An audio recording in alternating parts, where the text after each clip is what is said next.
বন্ধুরা আসসালামু আলাইকুম। আমি সাইদা পূর্ব বর্ধমানের এই ছোট্ট গ্রাম থেকে বলছি। আপনারা কেমন আছেন? আশা করছি আপনারা খুব ভালো আছেন, আমিও ভালো আছি। চলে এলাম সকাল সকাল সুন্দর একটা নতুন ভিডিও নিয়ে।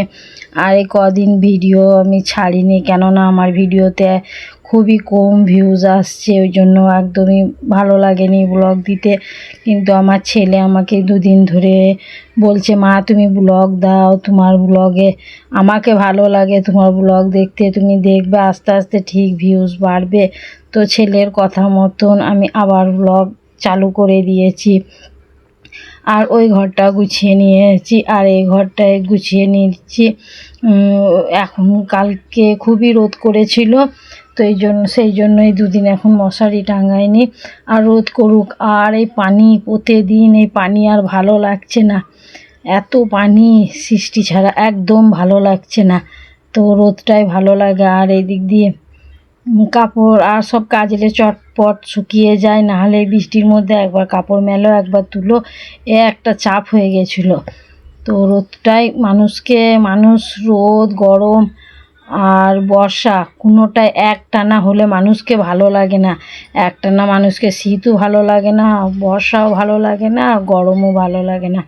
তো বন্ধুরা দেখুন, আমি বিছানাটা সুন্দর করে গুছিয়ে নিয়েছি। আর এই খাটে এখনও দুটো ছোট বালিশ রাখি, তো সেগুলো আমি সরিয়ে দিয়েছি, কেননা এই খাটের মধ্যে এত গ্যাঞ্জ ভালো লাগছে না। তো এই 4টে বালিশ আর ওই দিক দিয়ে 5 বালিশটাই ঠিক আছে। তো আমি এই যে শোকেস ড্রেসিং টেবিলটা একটু মুছে নিচ্ছি। একটু একটু করে মুছে নেওয়াটাই ভালো, কেননা খুবই ধুলো হয় এই জিনিসগুলোতে একটু একটু করে খুবই ধুলো বসে। তো আমি যদি হাতে সময় থাকে, আমি প্রতিদিন না, যেদিন দেখি আমার হাতে সময় রয়েছে সেই দিন আমি টুকটুক করে একটু করে মুছে নিই। তো আমি তো এই কদিন এখন উঠছি 5টার সময়, কেননা ছেলেরা এই সকালে খালি পেটেই চলে যাচ্ছে, সারা রাত খালি পেটে থাকছে। আমার মা বলে যে সকালে ছেলেরা যখন টিউশন যাবে ছেলেদেরকে কিছু খাওয়া দাওয়া করাবি, কেননা ওরা সারা রাত খালি পেটে ঘুমায়, খালি পেটে থাকে, আবার সকালেও খালি পেটে টিউশন চলে যাবে, সেই আসে 9:30টার সময়। তো অতক্ষণ উপোস থাকাটাও শরীরের পক্ষে ভালো না। তো মায়ের কথার মতন আমি সকালে ঘুম থেকে উঠে আগে খাবার করে রেখে দিই, সেইটা আমরা একটু ঠান্ডা হয়। তারপরে 6টা 15-র মধ্যে আমার ছেলে মেয়েদেরকে উঠায়, ওরা বিরাজ করে, বাথরুম যায়, দিয়ে ওদের তার মধ্যে খাবারটা ঠান্ডা হয়ে যায়, দিয়ে আমি ওদেরকে খাইয়ে দিই। তো এরকমই এখন এই কদিন করছে, এরকমই করব। আর আল্লাহর রহমতে এখন আমার শরীর খুবই সুস্থ আছে, এখন আমি ভালো আছি। ওষুধ এখনও কন্টিনিউ ওষুধ চলছে, 3 মাসের ওষুধ দিয়েছে। আর এর মধ্যে আমার একটু শরীর খারাপ হয়েও গিয়েছিল, তো আমি ডাক্তার দেখিয়েছিলাম। আল্লাহর রহমতে এখন তো আমার শরীর ভালো আছে, আল্লাহর রহমতে যেন ভালোও থাকে। না আমার দুটো বাচ্চা আছে, আমি যদি অসুস্থ হয়ে থাকি তো আমার বাচ্চাদেরকে কে দেখবে? আর পাপা কত দেখবে? পাপাকে তো কাজে লেগেও বেরোতে হবে। তো সেই জন্যে তো আপনাদের সাথে গল্প করতে করতে ওই রুমটা গুছানো হয়ে গেল, তো চলে এলাম এই যে এই রুমটা গুছাতে। তো এই যে শোকেসটা একটু সুন্দর করে মুছে নিচ্ছি, আজকে হাতে সময় রয়েছে। আমি ঘর বারান্দা সব সুন্দর করে মুছে নিয়ে ঝাড় দিয়ে তারপরে আমি রান্নাঘরে যাব। তো একদিক দিয়ে রান্নাও চাপিয়ে দেবো, আর একদিক দিয়ে রান্নাঘরের টুকটুক করে কাজগুলোও করে নেবো। তো বাসন ধুয়ে এখনও রাখা রয়েছে, বাসন গুছাইনি।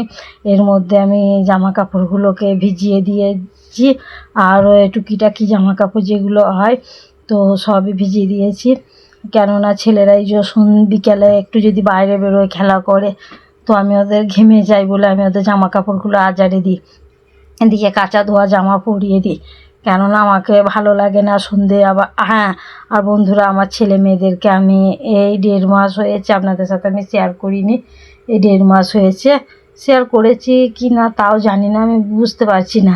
তো বন্ধুরা সকাল থেকে উঠে বাসন দেওয়া হয়েছে, কাপড় কাচা হয়েছে, পানি ভরা হয়েছে, আর এদিক দিয়ে যে রুমগুলো সব সুন্দর করে পরিষ্কার করে নিয়ে এলাম। আর বাইরের দিকে জানলাগুলো একটা ঝাঁটা নিয়ে, বাইরের ওই নেটগুলো দেওয়া রয়েছে, তো ওই নেটগুলো ঝাঁটা দিয়ে ভালো করে ঝেড়ে দিয়ে আবার ঘরের ভেতরে এসে হয়েছে বিছানা ঝাঁটাটা দিয়ে একবার ঝেড়ে নিয়ে একটু মুছে নিলাম। তো জানলাগুলো এই খুলে রাখছে, এই 2 দিন তো ভালোই রোদ দিয়েছে, আর রোদ দিক পানির দরকার নাই।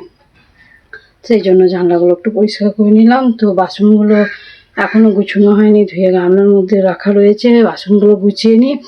আর এখন 7:30 বাজে, তো 8টার মধ্যে আমাকে ভাত চাপিয়ে দিতে হবে, টুকটাক করে রান্নাগুলো করে নিতে হবে, কেননা ছেলে মেয়েরা স্কুল যাবে।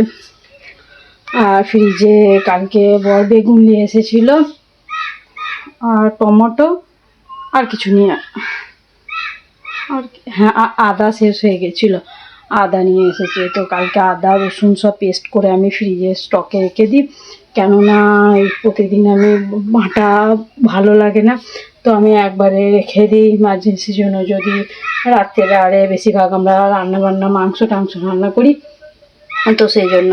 আর এদিকে এই যে শোকেসে দেখতে পাচ্ছেন পাটিগুলো সব হেল ঢেল হয়ে গেছে।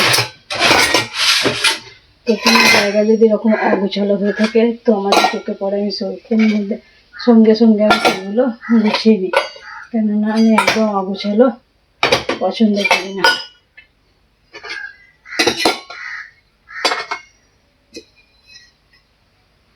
এটা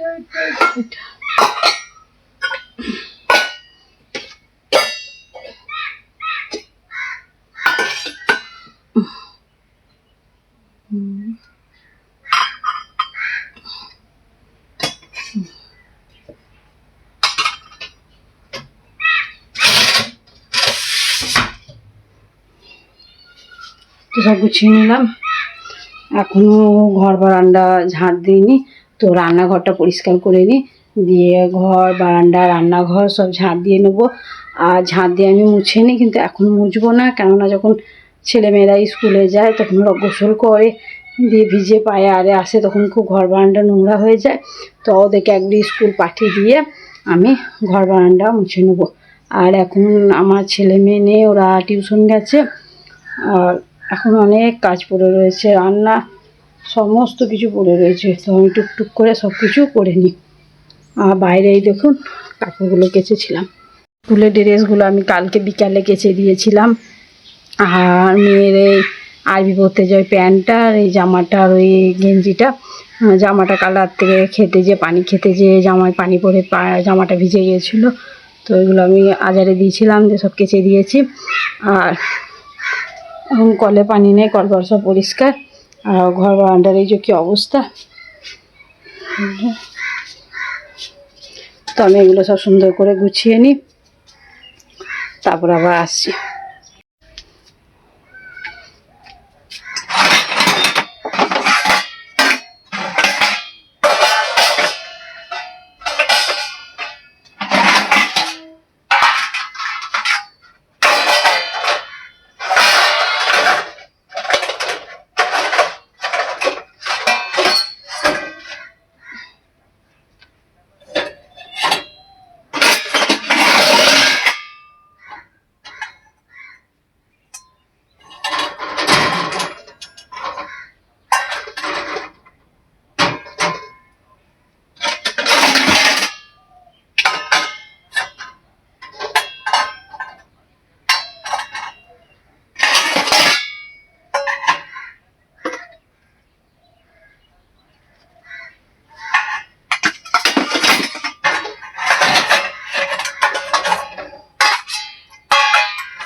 রান্নাঘরটা সুন্দর করে গুছিয়ে নিলাম।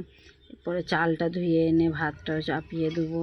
আর দিক দিয়ে সবজি রান্না করব, আজকে করব মাংস দিয়ে আলু দিয়ে ভুনা করব। আর বরকে বলেছি পেঁপে নিয়ে আসবে, পেঁপে দিয়ে ডাল করব। আর কালকে বিকালে করেছিলাম একটু চুনো মাছ, কুচো মাছ চচ্চড়ি। তো সেইটা পুঁটি মাছ, ডারকে মাছ, কুচো মাছ ছোটো ছোটো। আমাদের দিকে মাছে ঘুনি দেয়, তো ঘুনিতে মাছ পড়েছিল, তো সেই মাছ নিয়েছিলাম 150 থেকে 200 মতন। তো সেই মাছটা কাল বিকেলেই আমি চচ্চড়ি করে নিয়েছি। তো সেইটা ভালো লাগেনি, তো সেই জন্য আজকে ওই মাছটাতে একটু তেঁতুল দিয়ে দেবো। তো আজকে মাংস আলু ভুনা। তো বন্ধুরা আমার রান্না হয়ে গেছে, আর পেঁপে দিয়ে ডালটা করে নিলেই হয়ে যাবে। তো আমার বাচ্চাদেরকে আমি খাইয়ে গোসল করিয়ে খাইয়ে রেডি করে ওরা স্কুল বেরিয়ে গেল। তো এখন কলে পানিও দিয়ে দিয়েছে, আর বেশিক্ষণ থাকবে না কলে পানিটা। তো ওদের যে জামা কাপড়গুলো গোসল করে রেখেছিল, তো ওই জামা কাপড়গুলো আমি এই যে কেচে মেলে দিচ্ছি। তো আমার বরকে এর মধ্যে আমি ফোন করেছিলাম যে তুমি আর কতক্ষণ লাগবে তোমার ঘর আসতে। তো আমার বর বলল আমি রাস্তাতে আছি, এক্ষুনি চলে যাব।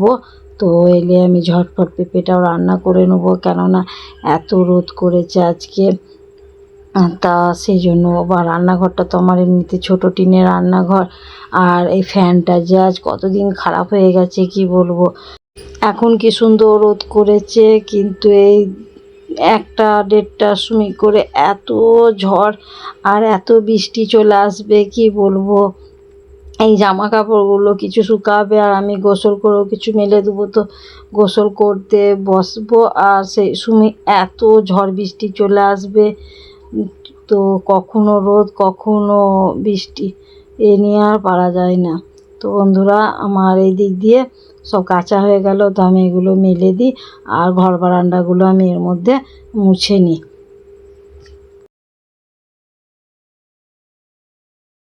খুলে দাও, ড্রেসটা খুলে তুমি ওইখানে রাখো, দিয়ে জামা পরে নাও। তো বন্ধুরা আমি গোসল করে নিলাম। গোসল করতে করে এত মেঘ এসেছে কি বলবো। বন্ধুরা রান্না বান্না করে খাওয়া দাওয়া করে নিয়েছি। আর বন্ধুরা আমি যখন কলপারে রান্না করে ছেলেমেয়েরা স্কুল গেল, সে বাসনপত্র একটু অনেক কিছু বাসন ছিল, সেইগুলো কলপারে রাখা ছিল, রান্না করে নিলাম। একজন এসেছিলো মেহেন্দি বাটার জন্য, মেহেন্দিটা বেটে দিলাম। ওই যে আমার মেয়ে এসেছে স্কুল থেকে এলো, তো জামাগুলো আজারে নেই। এত বৃষ্টি নেমেছে কি বলবো, সাথে সাথে আমি সে ভিজে কাপড়ে তাড়াতাড়ি করে সে শুকনো জামাগুলো সব তুললাম, নাহলেই তো আবার ভিজে যাবে। আর এই যে এদিক দিয়ে এই যে বরের এই যে কাজের জামা কাপড়গুলো এইদিকে মেলে দিয়েছি। আর এই যে এদিক দিয়ে যে বরের নুঙ্গি, আমার ওই যে নাইটি, আর এদিক দিয়ে যে ওড়নাটা।